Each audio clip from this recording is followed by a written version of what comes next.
10 साल पहले एक भयानक वायरस ने पूरी दुनिया को अपनी चपेट में ले लिया था। ये कोई आम बीमारी नहीं थी। जो भी इंसान मरता वह दोबारा एक खौफनाक ज़ॉम्बी बनकर लौट आता। देखते ही देखते शहर, गांव और देश इस आफत के सामने झुकने लगे। हालात इतने खराब हो गए कि इंसानों और ज़ॉम्बियों के बीच लगातार जंग छिड़ गई। लाखों लोग अपनी जान गंवा बैठे और हर नई मौत के साथ ज़ॉम्बियों की संख्या और बढ़ती चली गई। जब सरकारों को लगा कि हालात अब काबू से बाहर हो चुके हैं, तब उन्होंने एक बेहद कठोर फैसला लिया। जिन इलाकों में संक्रमण सबसे ज्यादा था उन्हें बमबारी करके पूरी तरह मिटा दिया गया। इस कदम से बहुत से ज़ॉम्बी खत्म हुए, लेकिन कई निर्दोष लोग भी इसकी भेंट चढ़ गए। समय बीतता है और 10 साल बाद दुनिया किसी तरह खुद को फिर से संभाल लेती है। नई इमारतें बन चुकी हैं, लोग सामान्य जिंदगी जीने की कोशिश कर रहे हैं, लेकिन पुराने जख्म अब भी बाकी हैं। इसी दौरान रिपोर्ट में एक मशहूर जगह का जिक्र किया जाता है जिसे द रिजॉर्ट कहा जाता है। ये एक ऐसे द्वीप पर बनाया गया था जहाँ अब भी ज़ॉम्बियों को जिंदा रखा गया था। हैरानी की बात यह थी कि यहाँ लोग छुट्टियाँ मनाने नहीं बल्कि ज़ॉम्बियों का शिकार करने आते थे। रिजॉर्ट चलाने वालों का दावा था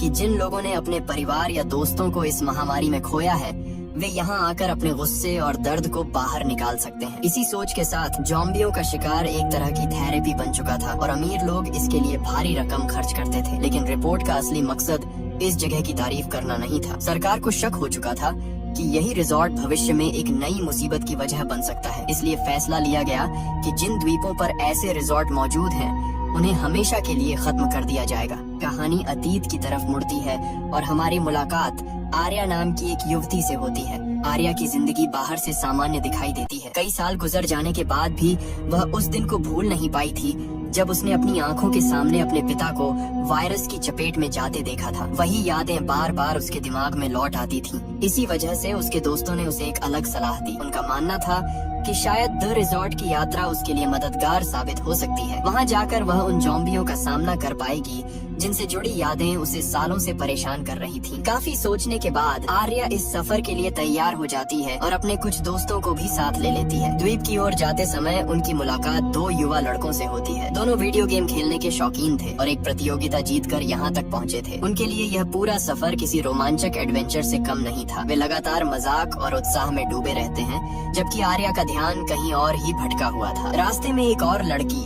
सारा उनसे जुड़ती है। वह बताती है कि उसकी शादी होने वाली थी, लेकिन आखिरी समय पर उसका रिश्ता टूट गया। इस सदमे से बाहर निकलने के लिए उसने भी इस यात्रा को चुना था। धीरे धीरे यह अलग अलग परेशानियों से जूझ रहे लोगों का एक छोटा सा समूह बन जाता है जो एक ही जगह पर राहत तलाशने जा रहा था। कुछ देर बाद सभी लोग द्वीप पर बने आलीशान रिजॉर्ट में पहुंच जाते हैं। यहाँ हर चीज बेहद शानदार दिखाई देती है, लेकिन खिड़की से बाहर देखते हुए आर्या की नजर एक शरणार्थी बस्ती पर पड़ती है। वहाँ रहने वाले लोग अब भी पुराने संकट की कीमत चुका रहे थे। रिजॉर्ट में पहुंचने के कुछ समय बाद सभी मेहमानों को एक बड़ी स्क्रीन के सामने इकट्ठा किया जाता है। वहां उनकी मुलाकात इस जगह की मालिक वैनेसा से होती है, जो एक रिकॉर्डेड संदेश के जरिए सबका स्वागत करती है। वह गर्व से बताती है कि जब पूरी दुनिया तबाही से जूझ रही थी, तब उसने इसी संकट के बीच एक नया कारोबार खड़ा किया। उसके मुताबिक इस प्रोजेक्ट ने हजारों लोगों को रोजगार दिया और कई लोगों को अपने दर्द से उबरने का मौका भी मिला। वीडियो खत्म होते ही मेहमानों को अगले दिन होने वाले शिकार अभियान के बारे में बताया जाता है, लेकिन उससे पहले हर किसी को हथियार चलाने की ट्रेनिंग लेनी थी। सभी को एक खास शूटिंग एरिया में ले जाया जाता है, जहाँ प्रशिक्षक समझाता है कि ज़ॉम्बी को रोकने का सबसे भरोसेमंद तरीका उसके सिर पर सटीक निशाना लगाना है। इसलिए वह बार बार सभी से अभ्यास करवाता है। आर्या भी बाकी लोगों के साथ खड़ी होती है, लेकिन उसके लिए यह काम आसान नहीं था। जैसे ही वह हथियार उठाती, उसके मन में अपने पिता की दर्दनाक यादें लौट आती। कई कोशिशों के बावजूद वह ट्रिगर दबाने की हिम्मत नहीं जुटा पाती। आसपास मौजूद लोग अच्छे निशाने लगा रहे थे, जबकि आर्या अपने ही डर से लड़ रही थी। उसी पल उसे लगने लगता है कि शायद यहाँ आने का उसका फैसला गलत था। रात होने पर रिजॉर्ट में एक भव्य पार्टी रखी जाती है। मेहमानों को यह भरोसा दिलाया जाता है कि यहाँ की सुरक्षा अभेद्य है और किसी भी ज़ॉम्बी से उन्हें कोई खतरा नहीं है। अपनी बात साबित करने के लिए वैनेसा मंच पर एक जंजीरों से बंधे ज़ॉम्बी को भी लेकर आती है। वह बिना डरे उसके बिल्कुल करीब खड़ी हो जाती है और दावा करती है कि सब कुछ पूरी तरह नियंत्रण में है। उसकी बातों पर मौजूद लोग तालियां बजाने लगते हैं, लेकिन उसी दौरान भीड़ से दूर सारा चुपचाप एक अलग योजना पर काम कर रही थी। मौका मिलते ही वह रिजॉर्ट के कंट्रोल सेक्शन में घुस जाती है। वहाँ वह सिस्टम से कुछ गोपनीय फाइलें निकालने लगती है। सारा का मकसद सिर्फ छुट्टियां बिताना नहीं था, वह इस जगह से जुड़े ऐसे राज खोज रही थी जिनके सामने आने से पूरे रिजॉर्ट की सच्चाई दुनिया के सामने खुल सकती थी। सारा कंट्रोल सेक्शन के अंदर तेजी से अपना काम पूरा करने में लगी हुई थी। उसे यकीन था कि यहाँ छुपे दस्तावेज इस रिजॉर्ट की असली तस्वीर दुनिया को दिखा सकते हैं। कुछ ही मिनटों में वह जरूरी डेटा अपने डिवाइस में कॉपी कर लेती है और किसी की नजर पड़ने से पहले वहाँ से निकल जाती है। उसे लगता है कि उसका मिशन सफल हो गया है, लेकिन असल खतरा अब भी शुरू हुआ था। सारा को इस बात का बिल्कुल अंदाजा नहीं था कि जिस फाइल के जरिए सिस्टम में घुसपैठ की गई, उसके साथ एक खतरनाक वायरस भी अंदर पहुंच चुका है। धीरे धीरे रिजॉर्ट के कंप्यूटर नेटवर्क में गड़बड़ियां शुरू हो जाती हैं। कई कैमरे जवाब देने लगते हैं, सुरक्षा प्रोग्राम धीमे पड़ जाते हैं और कंट्रोल सिस्टम बार बार चेतावनी देने लगता है। इंजीनियर समस्या तो देख लेते हैं, लेकिन तुरंत किसी बड़े अधिकारी को खबर नहीं करते। रात बढ़ने के साथ हालात और बिगड़ते जाते हैं। तकनीकी टीम पूरी कोशिश करती है कि खराबी को छुपाकर खुद ही ठीक कर ले, क्योंकि उन्हें डर था कि सच सामने आने पर उनकी नौकरी खतरे में पड़ सकती है। घंटों मेहनत के बाद भी सिस्टम सामान्य नहीं हो पाता। उल्टा एक के बाद एक नई दिक्कत सामने आने लगती है और पूरा नेटवर्क अस्थिर होता चला जाता है। अगली सुबह मेहमानों को इन समस्याओं की कोई जानकारी नहीं होती। उनके लिए यह दिन एक रोमांचक अनुभव की शुरुआत जैसा था। आर्या, उसके दोस्त, दोनों गेमर लड़के और बाकी पर्यटक खास सफारी वाहनों में बैठकर सुरक्षित इलाके से बाहर निकलते हैं। वहाँ दूर दूर तक खुले मैदानों में जॉम्बी घूमते दिखाई देते हैं। गाइड सभी को सख्त हिदायत देता है कि कोई भी वाहन से नीचे नहीं उतरेगा। इसके बाद शिकार का सिलसिला शुरू हो जाता है। कुछ लोग इसे खेल की तरह लेते हैं और लगातार निशाने लगाते हैं। दोनों गेमर तो सबसे ज्यादा उत्साहित दिखाई देते हैं, लेकिन जब आर्या की बारी आती है और वह दूर खड़े एक जॉम्बी को निशाने में लेती है तो उसके हाथ रुक जाते हैं।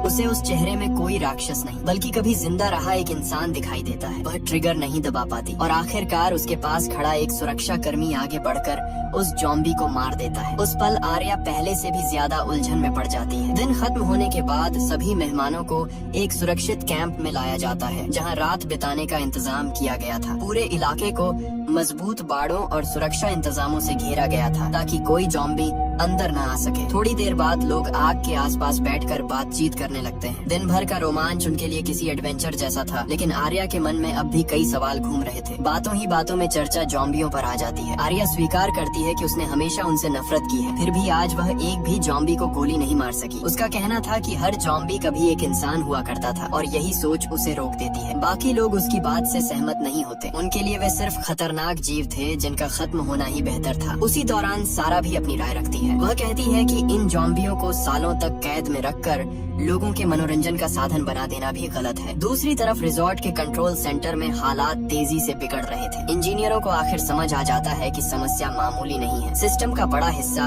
उनकी पकड़ से बाहर जा चुका था। अब उन्हें मजबूर होकर ऊपरी अधिकारियों को सूचना देनी पड़ती है, लेकिन तब तक बहुत देर हो चुकी थी और वायरस पूरे नेटवर्क में फैल चुका था। कुछ ही पलों बाद पूरा कंट्रोल सिस्टम ठप पड़ जाता है। निगरानी कैमरे बंद हो जाते हैं, सुरक्षा गेट जवाब दे देते हैं और इलेक्ट्रॉनिक बाड़ें निष्क्रिय हो जाती हैं। सबसे खतरनाक बात यह थी कि जिन क्षेत्रों में जॉम्बियों को बंद रखा गया था, वहाँ के दरवाजे भी खुलने लगते हैं। देखते ही देखते सैकड़ों जॉम्बी आजाद हो जाते हैं। कई लोग अचानक हुए हमलों का शिकार बन जाते हैं। इसी बीच रिजॉर्ट की मालिक वेनेसा को भी पूरी तबाही की खबर मिल जाती है, लेकिन लोगों को बचाने की बजाय वह सबसे पहले अपनी सुरक्षा के बारे में सोचती है। वह खुद को एक सुरक्षित कमरे में बंद कर लेती है और बाहर मरते लोगों की आवाजें सुनती रहती है। उधर जंगल के पास बने कैंप में मौजूद आर्या और बाकी मेहमानों को अभी तक असली खतरे का अंदाजा नहीं था। अचानक पूरे इलाके की बिजली चली जाती है और चारों तरफ अंधेरा फैल जाता है। कुछ सेकंड बाद बाढ़ के उस पार अजीब हलचल दिखाई देने लगती है। गाइड स्थिति समझने की कोशिश करता है, लेकिन जल्द ही उसे एहसास हो जाता है कि कुछ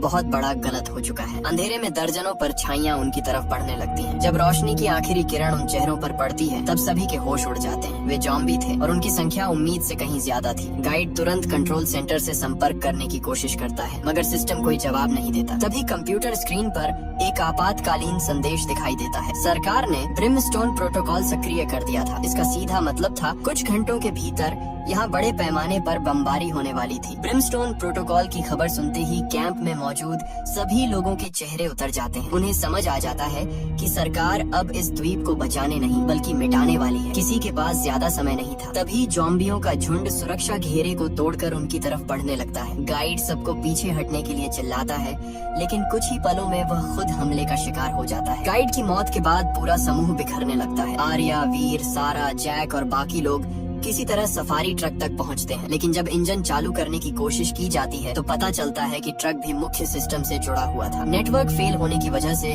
वह पूरी तरह बेकार हो चुका था। अब उनके पास पैदल भागने के अलावा कोई रास्ता नहीं बचा। जंगल के बीच जान बचाने की यह दौड़ और भी खतरनाक हो जाती है। पीछे से लगातार जॉम्बी उनका पीछा कर रहे थे। इसी अफरा तफरी में एक संक्रमित जॉम्बी दोनों गेमर दोस्तों में से एक तक पहुंच जाता है। उसके कंधे पर गहरा काट लिया जाता है। सभी समझ जाते हैं कि अब उसे बचाना नामुमकिन है। उसका दोस्त यह सच स्वीकार नहीं कर पाता, लेकिन आखिरकार भारी दिल से उसे खुद ही गोली मारनी पड़ती है ताकि वह भी जॉम्बी बनकर वापस न लौटे। काफी चर्चा के बाद फैसला लिया जाता है कि द्वीप के दूसरे किनारे तक पहुंचना होगा। वहां शायद कोई नाव मिल जाए जिससे बमबारी शुरू होने से पहले यहाँ से निकला जा सके। जंगल के रास्ते आगे बढ़ते हुए वीर के दिमाग में अचानक एक पुरानी बात घूमने लगती है। उसे याद आता है कि पिछली रात उसने सारा को उस जगह से निकलते देखा था जहां रिजॉर्ट का पूरा सिस्टम कंट्रोल किया जाता था। हालात को जोड़ते ही उसे शक हो जाता है कि इस तबाही के पीछे कहीं न कहीं उसका हाथ जरूर है। वह तुरंत सारा को रोकता है और उससे सच्चाई पूछने लगता है। शुरुआत में सारा घबरा जाती है, लेकिन अब सच छुपाना नामुमकिन था। वह सबके सामने कबूल करती है कि वह एक एक्टिविस्ट संगठन से जुड़ी हुई है। उसका मकसद रिजॉर्ट के खिलाफ सबूत जुटाना था ताकि यहाँ हो रहे गलत कामों को दुनिया के सामने लाया जा सके। उसने सिर्फ डेटा निकालने की कोशिश की थी, लेकिन उसे बिल्कुल पता नहीं था कि उसके इस्तेमाल किए गए डिवाइस में एक खतरनाक वायरस भी मौजूद था जिसने पूरे सिस्टम को बर्बाद कर दिया। ये सुनते ही बाकी लोग भड़क उठते हैं। उनके कई साथी मर चुके थे और अब पूरे द्वीप पर मौत मंडरा रही थी। बहस के बीच समूह आगे बढ़ता रहता है और आखिरकार रिजॉर्ट के पिछले हिस्से तक पहुंच जाता है। उन्हें उम्मीद थी कि यहाँ से निकलकर वे दूसरे किनारे की तरफ बढ़ सकेंगे, लेकिन किस्मत उनका पीछा नहीं छोड़ती। इमारत के गलियारों में भी जॉम्बी घूम रहे थे। जान बचाने के लिए सभी अलग अलग दिशाओं में भागने लगते हैं और इसी भगदड़ में सारा और जैक बाकी लोगों से बिछड़ जाते हैं। कुछ ही देर में जॉम्बियों का एक झुंड उन्हें चारों तरफ से घेर लेता है। तभी सारा को एहसास होता है कि भागते समय उसे भी एक जॉम्बी ने घायल कर दिया था। वह समझ जाती है कि उसके पास ज्यादा समय नहीं बचा। अपनी आखिरी हिम्मत जुटाकर वह चोरी किया हुआ सारा डेटा जैक को सौंप देती है और उसे वहाँ से निकल जाने के लिए कहती है। जैक मजबूरी में पीछे हटता है, जबकि सारा खुद को जॉम्बियों के सामने छोड़ देती है। कुछ ही पलों में उसका सफर वहीं खत्म हो जाता है। सारा की मौत के बाद जैक किसी तरह भागकर दोबारा आर्या और बाकी लोगों तक पहुंच जाता है। उसके चेहरे से साफ पता चल रहा था कि उसने अभी अभी अपने सामने एक साथी को खोया है, लेकिन दुख मनाने का समय किसी के पास नहीं था। जॉम्बियों का झुंड लगातार उनके करीब आता जा रहा था, इसलिए सभी तुरंत वहाँ से निकलने लगते हैं। भागते भागते ये समूह एक सुनसान औद्योगिक इमारत के अंदर पहुँच जाता है। बाहर का रास्ता कुछ समय के लिए बंद करके वे राहत की सांस लेते हैं, लेकिन अंदर का नजारा देखकर सभी हैरान रह जाते हैं। वहाँ बड़ी संख्या में सूटकेस, पहचान पत्र और पुराने रिकॉर्ड बिखरे पड़े थे। जैक और आर्या उन फाइलों को ध्यान से देखते हैं। धीरे धीरे एक ऐसा सच सामने आता है जिसे सुनकर सबके होश उड़ जाते हैं। उन्हें पता चलता है कि होप फॉर लाइफ नाम की संस्था, जिसे लोग गरीबों की मदद करने वाली चैरिटी समझते थे, असल में रिजॉर्ट के लिए लोगों की सप्लाई कर रही थी। बेघर और मजबूर लोगों को यहाँ लाया जाता था, फिर उन्हें वायरस से संक्रमित करके जॉम्बी बना दिया जाता था। इस खुलासे के बाद आर्या को समझ आता है कि द्वीप पर मौजूद ज्यादातर जॉम्बी पुराने युद्ध के बचे हुए लोग नहीं थे। उनमें से कई हाल ही में संक्रमित किए गए निर्दोष इंसान थे। सिर्फ अमीर मेहमानों के मनोरंजन और रिजॉर्ट के कारोबार को जिंदा रखने के लिए उनकी जिंदगी छीन ली गई थी। ये सच्चाई आर्या को अंदर तक झकझोर देती है। अब उसे महसूस होता है कि असली खतरा वायरस नहीं बल्कि इंसानों का लालच है। लेकिन सच जानने के साथ उनकी मुश्किलें भी बढ़ जाती हैं। तभी इमारत के बाहर से जोरदार आवाजें आने लगती हैं। जॉम्बियों का बड़ा झुंड उनकी मौजूदगी का पता लगा चुका था। कुछ ही पलों में दरवाजों और दीवारों पर टक्करें पड़ने लगती हैं। कुछ ही देर में दरवाजे टूटने लगते हैं और जॉम्बियों का झुंड अंदर घुसने की कोशिश करने लगता है। आर्या, जैक, वीर और बाकी लोग तुरंत वहाँ से निकलने का फैसला करते हैं। उन्हें पता था कि अगर 1 मिनट भी देर हुई तो बच निकलना नामुमकिन हो जाएगा। जान बचाने की कोशिश में सभी लोग इमारत के पीछे मौजूद एक बड़े सुरक्षा गेट की तरफ दौड़ते हैं। ये गेट उनके और जॉम्बियों के बीच आखिरी रुकावट था। समस्या यह थी कि गेट पूरी तरह बंद था और उसे खोलने का कोई आसान तरीका दिखाई नहीं दे रहा था। पीछे से जॉम्बी तेजी से करीब आ रहे थे और आगे रास्ता बंद था। हर किसी के चेहरे पर डर साफ दिखाई देने लगा। इसी दौरान आर्या का मंगेतर रोहन, जो अब तक खुद को बहादुर दिखाने की कोशिश कर रहा था, अपना असली रंग दिखा देता है। जैसे ही उसे अपनी जान पर खतरा महसूस होता है, वह सिर्फ खुद को बचाने के बारे में सोचने लगता है। मौका मिलते ही वह ऊपर चढ़कर दूसरी तरफ निकल जाता है और आर्या को पीछे छोड़ देता है। जिस इंसान पर आर्या सबसे ज्यादा भरोसा करती थी, वही मुश्किल वक्त में उसे अकेला छोड़ चुका था। लेकिन उसी समय वीर आगे आता है। वह जानता था कि अगर कोई पीछे नहीं रुका तो बाकी लोग बच नहीं पाएंगे, इसलिए वह खुद जॉम्बी जोम्बियों का सामना करने का फैसला करता है। अपनी बंदूक से लगातार फायर करते हुए वह झुंड को रोकने की कोशिश करता है ताकि बाकी लोग सुरक्षित जगह तक पहुंच सकें। वीर काफी देर तक लड़ता रहता है, लेकिन आखिरकार उसकी गोलियां खत्म होने लगती हैं। कुछ ही पलों बाद हथियार पूरी तरह खाली हो जाता है, फिर भी वह पीछे नहीं हटता। देखते ही देखते दर्जनों जॉम्बी उस पर टूट पड़ते हैं। वीर की बहादुरी बाकी लोगों को बचा लेती है, लेकिन उसकी अपनी कहानी वहीं खत्म हो जाती है। आर्या उसकी कुर्बानी अपनी आंखों से देखती है और भारी दिल के साथ आगे बढ़ने पर मजबूर हो जाती है। कुछ दूर जाने के बाद आर्या की नजर रोहन पर पड़ती है, लेकिन इस बार हालात बदल चुके थे। कई जॉम्बी उस पर हमला कर चुके थे और वह बुरी तरह घायल हो चुका था। अब वही अपनी आखिरी सांसों के करीब खड़ा था। आर्या उसके पास पहुंचती है और रोहन को उसके अंजाम पर छोड़ देती है। उधर पूरे द्वीप पर तबाही और भी बढ़ चुकी थी। जॉम्बी हर तरफ फैल चुके थे और सुरक्षित इलाके लगभग खत्म हो चुके थे। आर्या अब अकेली आगे बढ़ रही थी। भागते भागते आर्या आखिरकार कंट्रोल सेक्शन तक पहुंच जाती है। यहाँ उसकी मुलाकात रिजॉर्ट की मालिक वेनेसा से होती है। वेनेसा अब घबराई हुई थी और खुद को बचाने के रास्ते खोज रही थी। उसने जो कुछ सालों तक छुपाया था अब सब सामने आने वाला था, लेकिन उसे अब भी अपनी जान की ज्यादा चिंता थी, उन लोगों की नहीं जो उसकी वजह से मारे गए थे। आर्या का गुस्सा फूट पड़ता है। वह वेनेसा को उन मासूम लोगों के बारे में याद दिलाती है जिन्हें लालच के लिए जॉम्बी बना दिया गया, जिन परिवारों की जिंदगी बर्बाद हुई, जिन बेघर लोगों को धोखे से यहाँ लाया गया। उन सब का जिम्मेदार वही सिस्टम था जिसे वेनेसा चला रही थी। लेकिन वेनेसा बहस करने के बजाय सिर्फ बच निकलने की बात करती रहती है। इसी बहस के दौरान एक बड़ा सुरक्षा दरवाजा खुल जाता है। दूसरी तरफ से जॉम्बियों का झुंड अंदर घुस पड़ता है। आर्या तुरंत पीछे हट जाती है, लेकिन वेनेसा इतनी किस्मत वाली नहीं होती। कुछ ही सेकंड में जॉम्बी उसे घेर लेते हैं। आखिरकार वही अपनी बनाई हुई तबाही का शिकार बन जाती है। आर्या वहाँ से निकलकर द्वीप के किनारे की तरफ दौड़ती है। तभी आसमान में लड़ाकू विमानों की आवाज गूंजने लगती है। ब्रिमस्टोन प्रोटोकॉल अब पूरी तरह शुरू हो चुका था। कुछ ही पलों में विशाल बम जमीन पर गिरने लगते हैं। आग और धमाकों की लपटें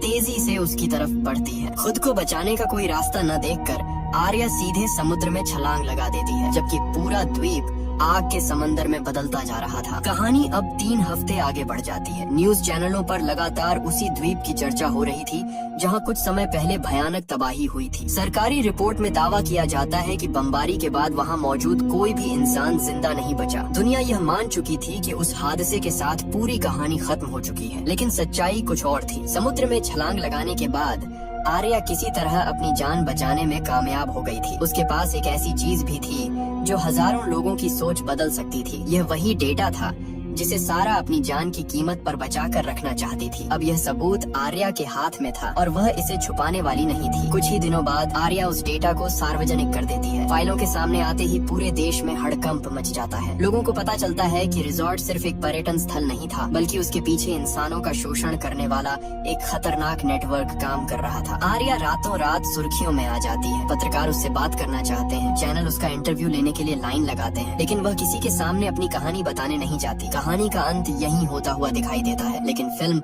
अभी अपना आखिरी राज दिखाना बाकी रखती है। दुनिया ये मान चुकी थी कि द्वीप पर मौजूद हर जॉम्बी बमबारी में खत्म हो चुका होगा। सरकार भी अपनी कार्रवाई को सफल घोषित कर चुकी थी। लोगों को लग रहा था कि अब यह खतरा हमेशा के लिए मिट चुका है। लेकिन पोस्ट क्रेडिट सीन में एक बिल्कुल अलग तस्वीर सामने आती है। समुद्र के बीच मलबे और जली हुई जमीन के टुकड़ों के बीच कुछ हलचल दिखाई देती है। धीरे धीरे पता चलता है कि कई जॉम्बी उस भयानक हमले से बच निकले थे। वे घायल जरूर थे, लेकिन अब भी जिंदा थे और लगातार आगे बढ़ रहे थे। कुछ समय बाद यही संक्रमित जीव समुद्र के रास्ते दूसरे इलाकों तक पहुंचने लगते हैं। तट के करीब मौजूद कुछ लोग पहले तो उन्हें सामान्य बचे हुए लोगों की तरह समझते हैं, लेकिन अगले ही पल हालात बदल जाते हैं। अचानक हमले शुरू हो जाते हैं और नए शिकार बनने लगते हैं। जिस खतरे को खत्म समझा जा रहा था, वह एक बार फिर इंसानों के बीच लौट आया था। यह दृश्य साफ इशारा देता है कि सरकार का सबसे बड़ा फैसला ही उसकी सबसे बड़ी गलती बन गया। द्वीप को तबाह करने से समस्या खत्म नहीं हुई, बल्कि कुछ संक्रमित जीव दुनिया के दूसरे हिस्सों तक फैलने का मौका पा गए। अब यह खतरा सिर्फ एक द्वीप तक सीमित नहीं रहा था, बल्कि पूरी मानवता के लिए नई मुसीबत बनने वाला था। इसी डरावने संकेत के साथ फिल्म अपनी कहानी समाप्त करती है।